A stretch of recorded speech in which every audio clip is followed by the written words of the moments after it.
नमस्कार, दैनिक साथी में आपका स्वागत है। प्रभारी बनने के बाद पहली बार रेवाड़ी पहुंचे फिरोजपुर जिरका से पूर्व विधायक नसीम अहमद ने रेवाड़ी बीजेपी में गुटबाजी से लेकर तमाम सवालों के खुलकर जवाब दिए। इतना ही नहीं, क्या कांग्रेस के वरिष्ठ नेता पूर्व मंत्री कैप्टन अजय सिंह यादव भाजपा में शामिल होंगे, इस पर भी स्पष्ट जवाब दिया। अब आपको दिखाते हैं मंगलवार को भाजपा जिला कार्यालय में आयोजित प्रेस वार्ता के दौरान भाजपा जिला प्रभारी पूर्व विधायक नसीम अहमद ने क्या कहा।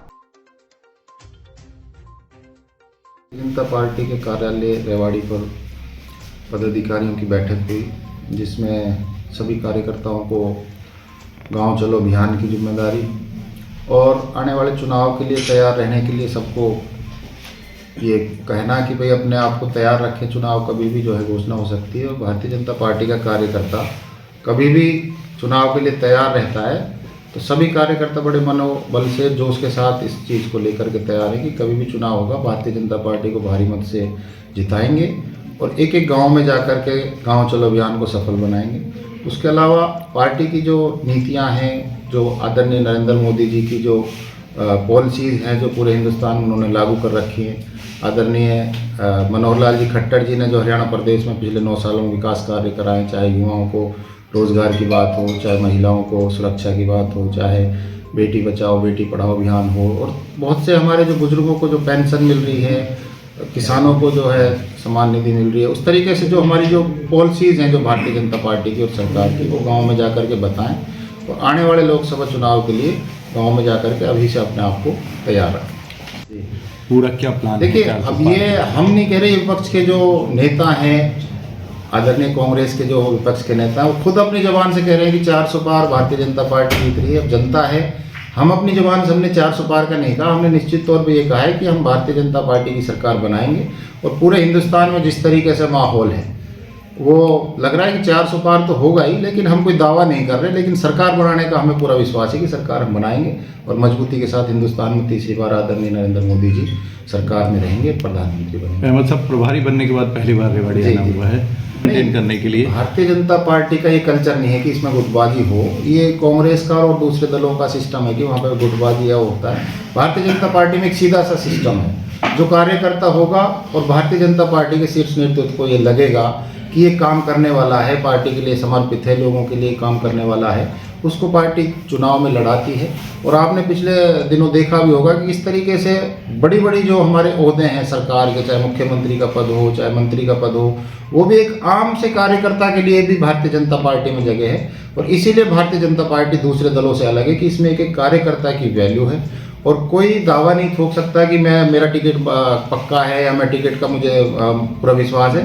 पार्टी जिसको भी चाहेगी उसको टिकट मिलता है और ऐसे कार्यकर्ताओं को मिलता है जो ज़मीन से जुड़े हुए हैं, पार्टी को धरातल पर मजबूत कर रहे हैं। बाकी गुटबाजी का भारतीय जनता पार्टी में कोई जगह नहीं है, ना कोई गुटबाजी का आज तक हमने कभी पूरे हिंदुस्तान में सुना है कि भारतीय जनता पार्टी में कोई गुटबाजी है। हाँ, हर किसी का मन है कि मैं चुनाव लड़ूँ या राजनीति में मुझे बड़ा ओहदा मिले, लेकिन जो पार्टी निर्णय करती है वो सर्वमान्य और सब कार्यकर्ताओं के लिए, उस पर कोई संदेह नहीं। सिंह यादव जी, उनका पिछले दिनों बयान आया था कि कांग्रेस में दम घुट रहा है जी, क्या कोई ऑफर है आपके पास उनके लिए? देखिए, कांग्रेस में तो बड़े बड़े माननीय कप्तान साहब भी बहुत बड़े नेता हरियाणा के, लेकिन जैसा कि वो खुद ही कह रहे हैं कि दम घुट रहा है, दम घुटने वाली बात है। कांग्रेस का ना विजन है, ना उसके पास नेतृत्व है, ना उनके पास कोई आगे की सोच है कि हिंदुस्तान को किस तरीके से उनका जो है वो कुछ करने के लायक बना सकते हैं।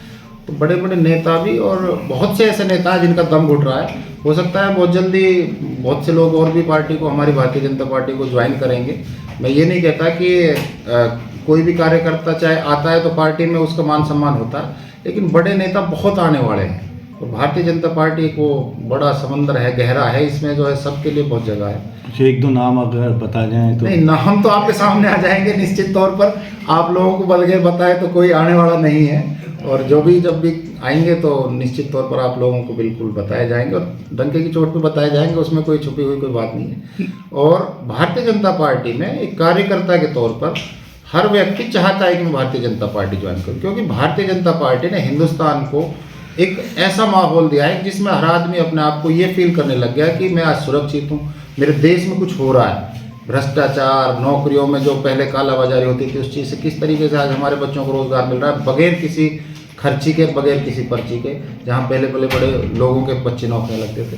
तो आज माहौल निश्चित तौर पर भारतीय जनता पार्टी के हक में है, और अगर कोई व्यक्ति हमारी पार्टी में जुड़ना चाहता है तो बिल्कुल निश्चित तौर पर उसका स्वागत किया जाएगा। ये बहुत मजबूत है। आज मुझे जो है प्रभारी के तौर पर रेवाड़ी जिले में भेजा है, तो मेरी पहली आज यहाँ पर बैठक हुई है। सभी कार्यकर्ताओं से परिचय के तौर पर आज हमारी बैठक हुई है, और जो हमने जो पार्टी के जो कार्यक्रम चले हुए, चाहे गांव चलो अभियान हो, वॉल पेंटिंग हो, और शक्ति वंदन प्रोग्राम है जो महिलाओं के लिए, जो हर साल 1 करोड़ 10 करोड़ महिलाओं को पिछले 5 सालों में जैसे हमने आगे बढ़ाना है, जो लखपति बनाना है कम से कम हमें। ये आदरणीय मोदी जी की सोच है कि आने वाले 5 साल में, 1 साल में 2 करोड़ महिलाओं को हम इस लेवल पे लाएं कि जो बहुत गरीबी में है उनको हम 1 लाख से ऊपर उनकी इनकम करवा सकें। इस तरीके से, और युवाओं के लिए भी खेलों में बढ़ोतरी के लिए, और सरकार का फिलहाल चुनाव का माहौल आने वाला है। चुनाव की आचार संहिता कभी भी लग सकती है, चुनाव घोषणा हो सकती है। तो मुख्य रूप से तो पार्टी कार्यकर्ताओं को यही दिशा निर्देश ऊपर से मिले हैं कि अपने आप को तैयार रखें, कभी भी चुनाव हो सकता है।